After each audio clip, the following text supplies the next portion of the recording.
అవును, నన్ను గుడికి తీసుకెళ్లాలని నీకెందుకు అనిపించింది? అంటే నిన్న మీకు మరి బాగా జ్వరం వచ్చింది కదా, బాగా దిష్టి తగిలి ఉండదు, గుడికి తీసుకెళ్తే పోద్దని అంతే. గుడికి తీసుకెళ్తే దిష్టి పోతుందని ఎవరు చెప్పారు?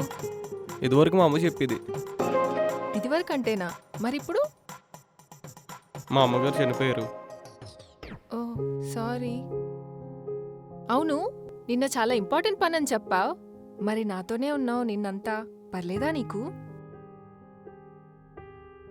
అంటే ఏమీ లేదు, ఇంట్లో మందు నాటెళ్ళడు కదా, అప్పుడప్పుడు మాలాంటి క్రియేటివ్ బ్రెయిన్స్కి మందు పడాలి కదా. మా ఫ్రెండ్ రూమ్లో చిన్న సిట్టింగ్ ప్లాన్ చేసాం అంతే, అంతకన్నా ఈ పని లేదు అన్నారు. బా, మీరు మీ మందు.